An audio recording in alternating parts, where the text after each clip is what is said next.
Welcome to Everything is Dead, the show where we challenge the myths of B2B and uncover how go-to-market professionals are thriving in channels everyone says are dead. Today, we're diving into all things outbound with Alexa Grabell, CEO at Pocus. Welcome to the show today. Thank you so much for having me. I'm excited for this. Yeah, really excited to dig into this. I think I'm a firm believer that outbound is very much alive, as I'm sure you are as well. So excited to get into the topic. I always start off these episodes with just a broad sweeping statement and get your initial reaction to it. So if I said to you, outbound is dead, what would your reaction be to that statement? So outbound is very much not dead. The old way of doing outbound is dead. What I mean by that, the old way, I think of outbound as a volume game of hiring a lot of SDRs and sales reps to generate more pipeline. So thinking about that scale linearly, more reps equal more pipeline. The new way, which is very much alive, is doing smarter outbound or smarter prospecting, having fewer sales reps to generate better pipeline because you're able to do better research, gather better insights that are more relevant. I couldn't agree more. I think that's always the kind of the thought process of a lot of people that respond to that statement is, yeah, if you're still your mass download from Apollo with just title and then sending them the same generic message, then, likelihood is you're probably not going to succeed. But there's a lot of teams that are having a lot of success still utilizing outbound as a challenge. So excited to dig in. So I think one of the things I'd love to really focus on with you is the account research component. I think historically going back, people just didn't have time. If they were doing the mass spray and pray type approach, no research was being done, right? It was like generic ICP, generic message, and let's see who bites. Obviously now there's tools, tactics out there that mean you can do really decent research at a lot faster pace than you used to be able to do. So maybe walk me through one, why account research is so critical to good outbound. And then I guess fundamentally any strategies or tools that correlate to the account research component of outbound. Yeah. So if you think about where outbound has gotten today, especially with AI, it's noisier than ever. It is so hard to stand out from the crowd. And you probably look at it when you look in your own inbox. It's just more filled than ever with clearly AI generated emails. And so how do you stand out from that is doing deep account research and crafting a strategy and what we say crafting a point of view.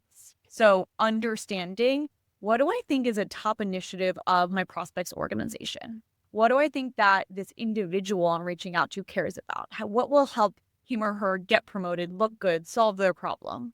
And then how can I tie my business, my product offering, my value to their pain? And that is something that you can get a pretty catchy hook or a good email or a good opener of a cold call with doing thoughtful research. And that is both on the account level, the person level, finding a unique insight to then tailor your pitch. The tools to do this, we of course use Pocus to do that itself. Pocus can automatically research everything on the internet. So scrape 10Ks, podcasts, blog posts, news articles, job posting, as well as your internal data. So think your enablement material, your CRM information, to then give the reps a point of view of this is what's happening at the account. This is what this person cares about. This is how you should pitch your product. Yeah. And I think that's like, when you think about that, it's mind blowing in the way that I used to be an SDR. I used to write cold emails and very much it was like, I'm going to go to their website. I'm going to look at, okay, maybe job openings, see what they require in a specific role. They're going to go to by the time you've done that, you've probably spent, I don't know, half an hour conservatively on researching an account. And so the way that didn't work is like you're spending half an hour, you then have to write the email. And if they don't respond, there's a lot of time that you've put into that prospect fundamentally. So the concept of having a tool that can scrape everything is incredible. You've obviously mentioned like a lot of signals and triggers that you scrape to pull through to get that unique perspective on the account. Are there any like specific data points that you think are more powerful than others? Do you have a priority list of what things are best scraped, so to speak? So it's different for every company. And it really depends on what your product is, who your buyer is. It could be really different for someone that works in HR versus sales versus product. It could be different for a massive company versus a small organization. So I'll speak in terms of what works for Pocus. There's two good ones for us. One is new product launches. So when a prospect launches a new product, that usually means their sales team have to go sell the product and maybe cross-sell the product. And we can help them with that, of figuring out what is the path there. Same with us. If we see a spike in sales hiring, that's great for us because that means more sellers need access. They're probably looking to hit aggressive revenue targets. That's also wonderful. So it's going to be different for everyone, right? It could be if you're selling to a public company, really understanding deeply what happened in the recent 10K release is very important. Some companies find job switchers or website visitors more important. Product-led growth businesses find product usage signals the most important to think through who in the organization is already using this. Unfortunately, there's no one size fits all, but it is a bit about testing what works for your business with first principles and with running playbooks to see what works and doesn't. Yeah, I love it. And some of those triggers are definitely ones that we use at SenseBot. We definitely use the hiring trigger pretty effectively. I would say, again, we sell sales tech. And so similar process that we go through, which is if you're hiring for your sales team, there's a likelihood of you expanding or trying to hit additional revenue goals. And so how can we be part of that message, so to speak? So let's get down to like, hypothetically, I'm using a tool like Pocus. I've got this really good account level data, right? Mm-hmm. There's still the requirement for the rep. And I think this is where sometimes it goes wrong. You can give the reps a lot of tools, but there's still that end component, which is I need to send the email, I need to make the cold call, etc. And so in teams that are successful utilizing the account research, what is that like next step that they're taking to make sure that all the research is effectively turned into a book meeting or a close one deal, let's say? Yeah. So tactically in Pocus, you can click a button that says write outreach. Cool. And so it can take the insight that's very specific. So maybe there's one piece of insight around new product launch, another about hiring, another about your champion just became the new executive. Each of those pieces of outreach will look different. And then it's up to the seller to say, okay, what story do I think is most captivating here and will resonate with the person I'm sending to? So they have to do the last mile of clicking a button to either push to your sequencing tool, email, LinkedIn, cold call, but we're giving sellers the insights at their fingertips so that they then take this process from 30 minutes down to 2 minutes. Cool. Yeah, I love it. I love it. And I guess on the other side, I'd be interested because I'd imagine as part of your sales cycle, you're really digging into, okay, walk me through your account research process currently. Like, how are your reps writing personalized outreach, let's say? What are some of the gotchas or like big mistakes that you're seeing in some of the companies that you speak to pre-Pocus? So there's a lot of companies that think that they can automate away a seller versus supercharging them. And Yep. so what I mean by that is we don't even want a seller in this process. We just want to get rid of all sales BDRs, SDRs. Once the triggers hit, just mass send out all these emails. And that can work for very transactional SMB long tail sales cycle. But the majority of where businesses are focusing and where they're generating the bulk of their revenue needs to have a little more strategery and personalization rather than just an AI written email. And the AI written emails alone aren't there yet, and it needs someone monitoring. Sometimes it is, but sometimes it needs some tweaking. Yep. So I think the biggest maybe objection or thing that we think differently than others is humans still need to be in the loop. I think that sales reps, because of AI and because of the streamlined account research process, in the future will be able to do more, generate more revenue, generate more pipeline, handle bigger books. But I don't think they're going away. We can automate away that process.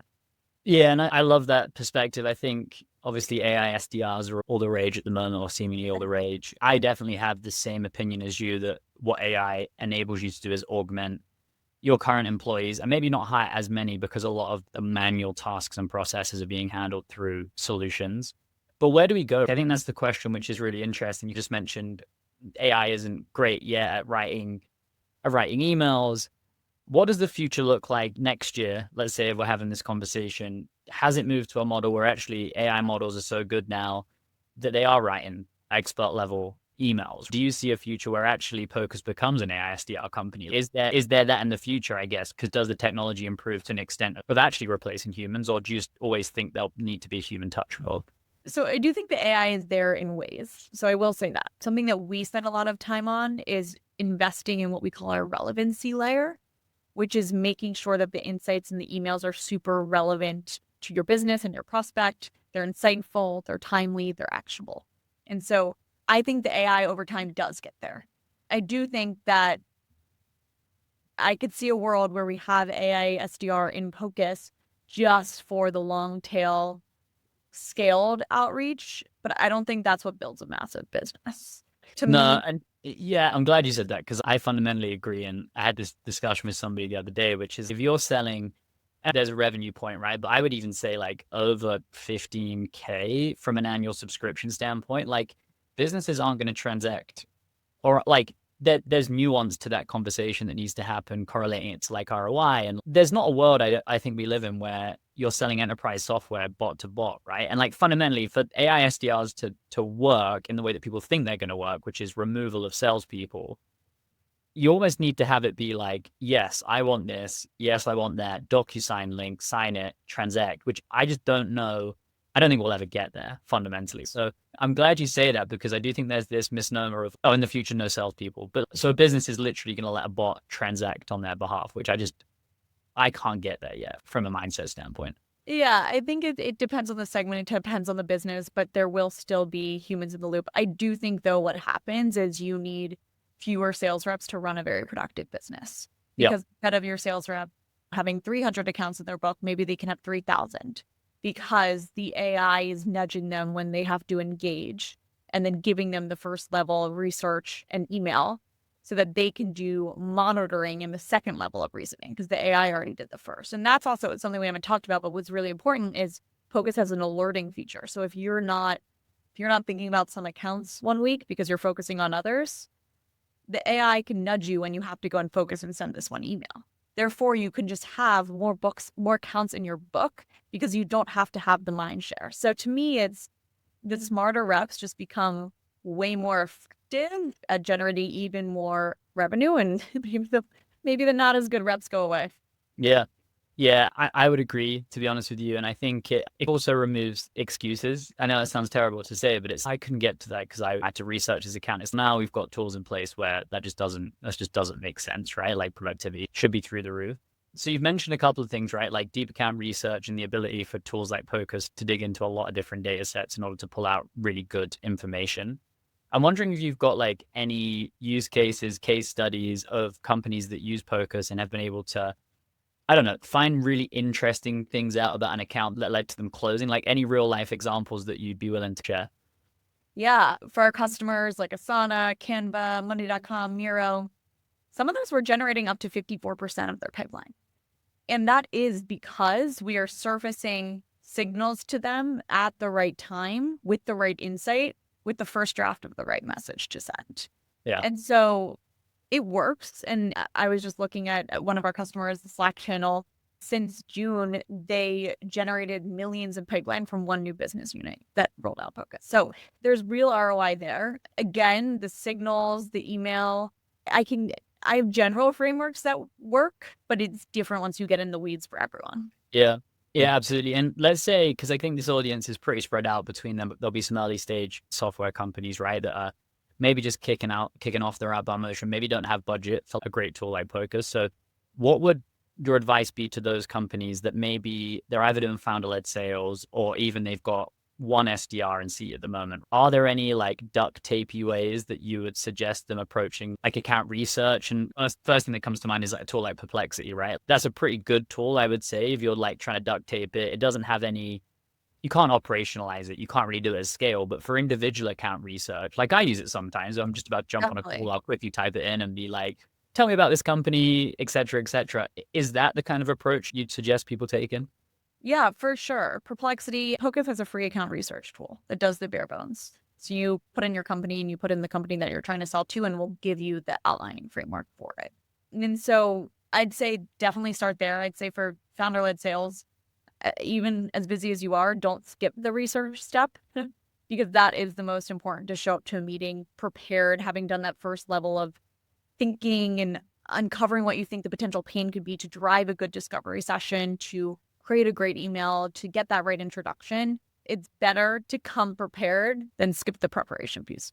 Yeah, love it. Love it. Yeah. And I think we live in a world where there are free tools at our fingertips that you can utilize. So it's not like you have to go and spend $100,000 a year on Zoom Info to get good contact level data. There's a lot of free tier tools. And then there's obviously a lot of public tools, GPT and Perplexity, which can give you good account level research.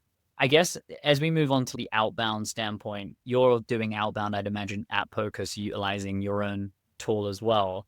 And so I'd be interested in getting maybe like a tactical tip that maybe you've tried this year, a strategy, a tactic from an outbound standpoint that seems to be working really well. Because I think what I'm hoping to get out of these sessions is account research is great. Pocus is awesome, which I love. What are you doing from an outbound standpoint internally to drive demands? And you've called out some insane logos. So I imagine you're having great success with outbound yourself. Yeah. So a framework that I can't take credit for, my head of marketing came up with, that I try to think about. I do prospecting. So when I'm thinking about my own prospecting, when the reps on our team, is what we call the WARM framework. So W stands for within your ICP. A stands for authority. So how can we show that we have credibility in this space? That's listing out your customer as a unique insight. Relevance. What is a relevant insight that we can tie back to our product? So what is something I learned from my research with on their business that we can tie back? And then M is make it personal. So how can I make sure that this person knows this is not AI, this is actually me sending it? So it's within ICP, authority, relevance, and make it personal. Stands for warmth, and constantly thinking through that to make sure that every email is the best framework that we can use. That's an awesome framework. Yeah, I love it. I love it. That's a really cool framework. And I think the authority piece is one that we're leveraging. Again, at Sensbox, talking about our experiences, we do lookalike audiences through a platform called Ocean. So we can basically type in our best customers, get a lookalike list. Yeah. You already have that authority built in because you have a case study of driving results for a specific company. And so I love that being a component of the process. From a channel standpoint, where are you having the most success? Is it LinkedIn? Is it email? Is it cold calling? Or is it a mix of both? And do you do everything, I guess, from a channel standpoint? We have a mix of, we have a healthy amount of inbound from LinkedIn. What works for us is also outbound on LinkedIn. That works better for us than email or cold call because our audience is salespeople, which are on LinkedIn. I feel it. Yeah, I say that every time. It's like marketing 101, right? It's who's your target customer? Where do they hang out on a regular basis? And I would 100% agree, like LinkedIn for salespeople is a gold mine for sure. Exactly. And if we were selling to engineers, that would be wrong. Yeah. So it really depends. It's find out where your ICP lives, hang out there. Events work well for us as well. So doing prospecting to invite people to an event is also a very helpful tactic for us. Cool. Love it. Yeah. And I think that's a takeaway for people listening to this. And I see people make this mistake all the time, which is, and it is funny to say, but every tactic that you try from a go-to-market standpoint fundamentally comes down to who you're targeting, right? Like ICP, really understanding your ICP, the channels they're on, and then how you reach them. Because I talked to a home services tech company the other day that were talking to me like, how do you do LinkedIn? I'm like, I just wouldn't do LinkedIn if I was you because home services companies are not on LinkedIn.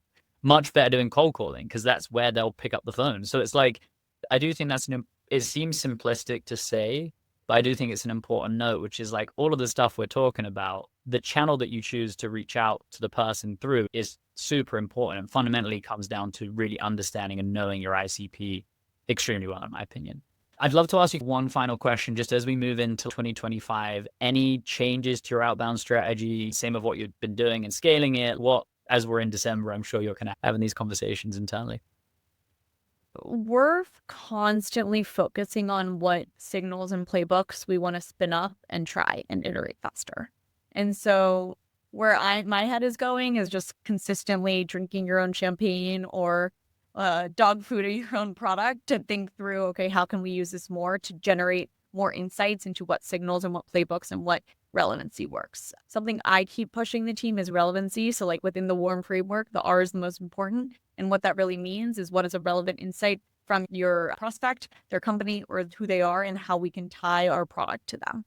And Cool. So that to me is like the most important piece of all of this. Yeah, love it. Awesome. Like I said, I knew this episode was going to be good. I think the warm framework is one that everybody can take away and implement. I love it from a framework standpoint. Anything that you'd leave the audience with, Alexa, in terms of, hey, if you're struggling with outbound today, what is one thing that people should start to do right now in order to maybe elevate their outbound and get better results? Start. People overanalyze it and just don't know where their LinkedIn, call, phone, email. Do I write with this messaging or that? Do I show this case study or that? Do I show this logo or that? Do I mention this? And just start, because the only way to figure out what works is by getting the data going. Yep. Yeah, I love it. Love it. Alexa, thanks so much for jumping on. Everybody can find Alexa on LinkedIn. She posts some really great content about sales as well as Pocus in general. Thanks everybody for tuning in to another episode. And Alexa, thanks so much for coming on today. Thanks for having me.